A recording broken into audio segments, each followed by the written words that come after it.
Today on The Nation Speaks, if you think America would never have forced quarantine camps like in China, think again.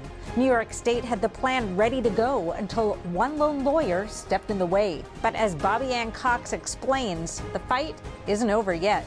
Then in America Q&A, we ask if you would support the use of forced quarantine camps.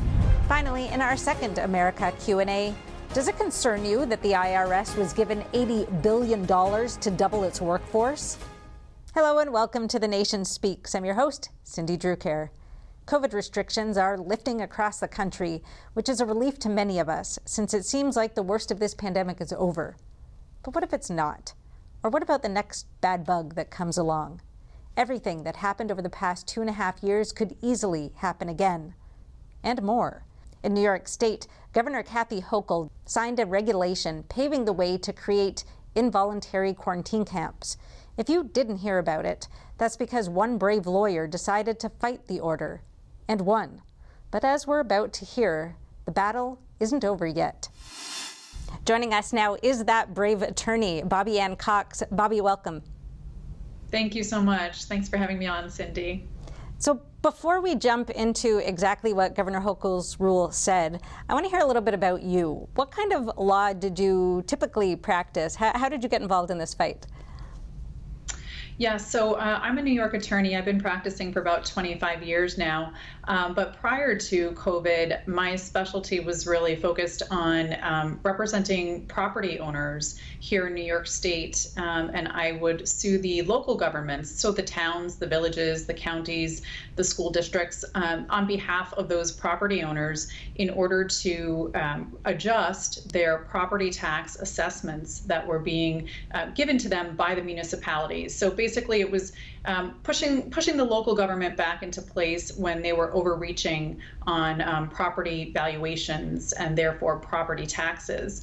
But then when COVID hit, in March of 2020, when Governor Cuomo, the governor at the time, had said, everybody needs to stay home, lockdown, we need 2 weeks to flatten the curve.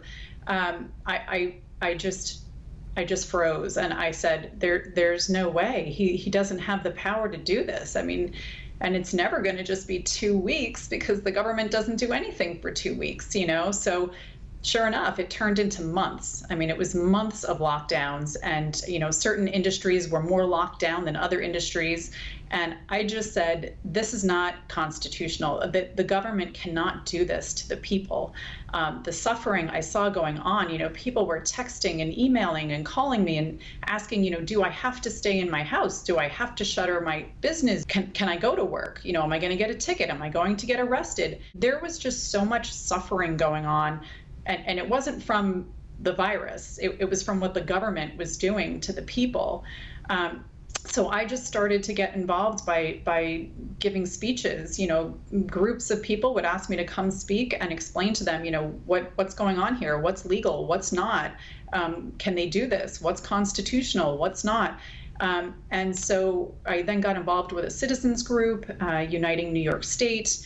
And last year, somebody sent me this isolation and quarantine procedures regulation. They asked me, is this for real?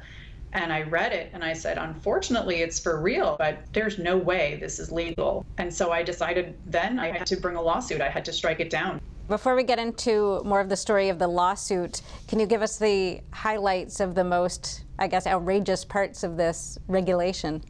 The isolation and quarantine procedures regulation gave the Department of Health the power to pick and choose which New Yorkers they wanted to lock up or lock down. So they could have forced you to stay in your home, or they could have removed you from your home, and they could have put you into a facility of their choosing. So they got to choose where you went. You had no say. They got to choose how long you stayed there. So that could have been days, that could have been months, that could have been weeks. I mean, there was just no restriction on time. There was no restriction on age. So they could have done this to you, but they also could have done this to your child or to your elderly grandparent. They could have been separating families from each other, and there was no due process, meaning there was no way for you to get out of quarantine or isolation once they put you in there. Like, for example, you couldn't negotiate with them and say, well, wait a minute, I don't have COVID-19 or I don't have tuberculosis. I'll take a test. I'll prove to you I don't have it.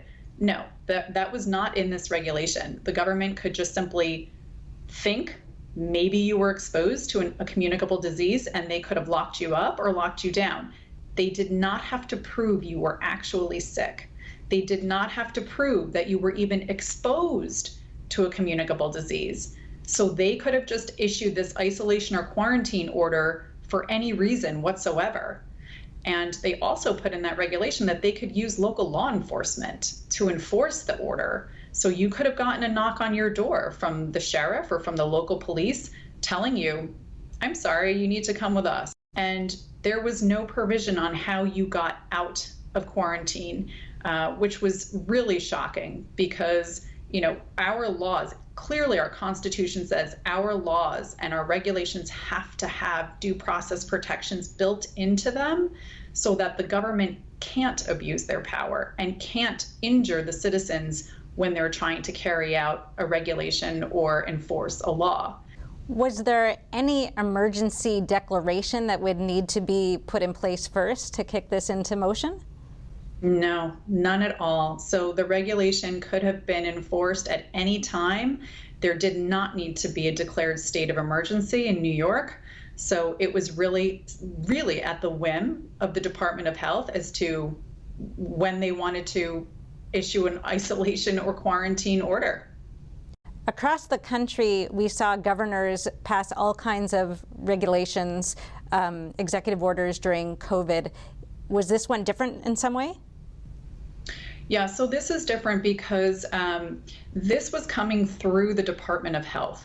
So this was really a law. This should have come from the legislature. We have 3 branches of government here in the United States. And the legislative branch is the branch that's supposed to make laws.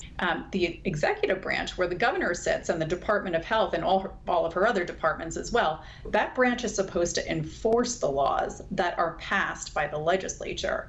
So what we saw here was, no, they went right behind the back of the legislature. Let's go back to the lawsuit, because it would seem to be a bit of a no-brainer from the way you're describing it, that a lot of people should have been up in arms about such a regulation. I know you tried to get other people involved in the lawsuit. Tell us about that. Yes. So when I read this regulation at first, I did reach out to some colleagues and I said, you have to read this thing. It's horrific. We need to strike this down.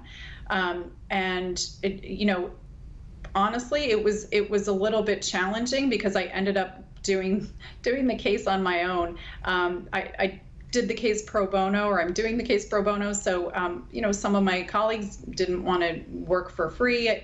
Others didn't understand the vision that I had on the path to success by arguing separation of powers and arguing that this was a violation of the Constitution in the separation of powers realm.